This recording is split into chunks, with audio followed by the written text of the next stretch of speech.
The mystery of leavened words. The city below is a shallow sea of artificial lights, but in Elias's small attic kitchen, the world is distilled into the warmth of an oven and the heady scent of waking yeast. The clock has struck 3 a.m., the moment the ancients called Uht Seer. Chapter 1. The Anxiety Before Dawn. Utsie, an Old English word long buried by the dust of time, describing the sensation of anxiety or lying awake before the break of dawn. For Elias, it isn't just a linguistic concept, it is the very pulse of his life. Elias was once a brilliant linguist who spent half his life buried in decaying ancient manuscripts. But as the modern world began to worship minimalism and soulless emojis, the multi-layered words he loved were being systematically executed. He chose to retreat. Not to run away, but to preserve them in a way no dictionary ever could, by baking them into bread. Today is a day of agitation, Elias whispers, his hands plunging into the bowl of fine white flour. It will take a little patience to soothe the Uht Seer. He uses no machines, his hands move in an ancient dance. With every need, he murmurs a word. He believes that sound has frequency, and that words carrying the weight of 1,000 years can alter the structure of gluten, turning mindless strands of dough into cells of memory. Chapter 2. The Whisper of Temptation. As the dough begins to smooth, Elias pauses. He tilts his head to listen. In the stillness of the black night, a sound begins to rise. It isn't the wind, nor the hum of the refrigerator.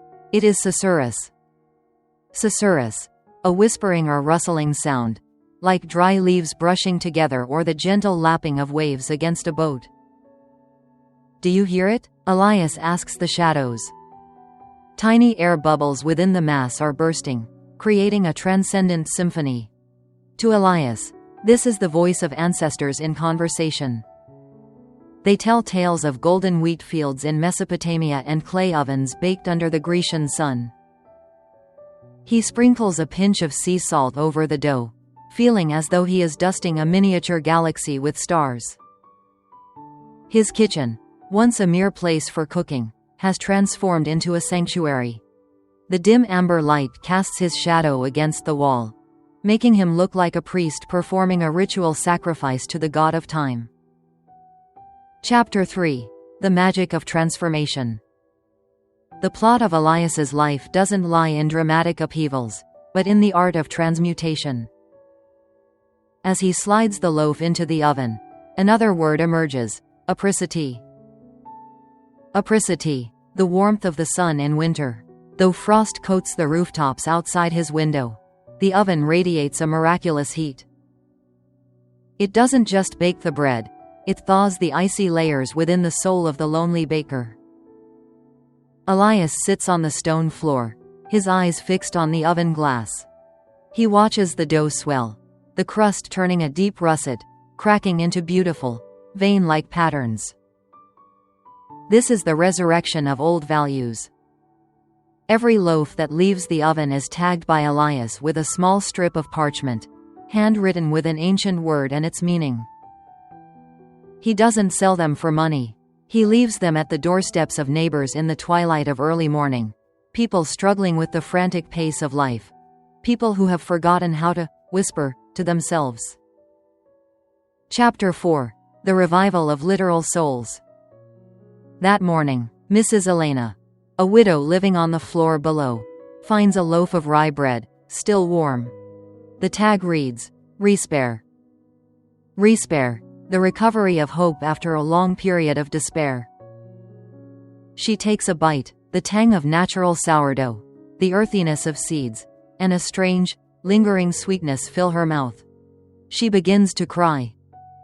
Not out of sadness, but because she feels understood. Elias's words, through the medium of taste, have reached the deepest corners of her soul. In another part of the city, a young painter stuck before a blank canvas receives a loaf marked, Limerence. A state of profound infatuation and spiritual fervor. Inspiration returns suddenly, like a storm. Elias stands on his balcony, watching the crowd begin to rush into a new day. He knows that language never truly dies. It only falls asleep, waiting for someone patient enough to wake it with warmth and sincerity. Chapter 5. Language is Life. As the sun climbs high, Elias cleans his kitchen. The grains of flour left on the wooden table look like the ruins of a magnificent civilization.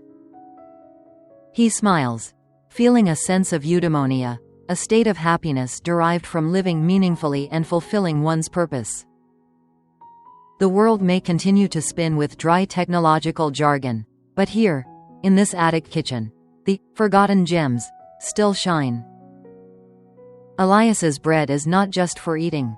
It is a message that no matter how far we travel into the future, we still need ancient rhythms to anchor our souls. And every night, when UHT Seer pays a visit, Elias begins his journey again, using flour and water to write poems that require no ink, warming the world with the whispers of the past. Epilogue. This story serves as a reminder of the power of silence and the value of heritage. In a noisy world, sometimes the most powerful things are found in the warmth of an oven and the revival of a word the world had cast aside. Elias's kitchen is proof that when you do something with total reverence for the past, you create a miracle for the present.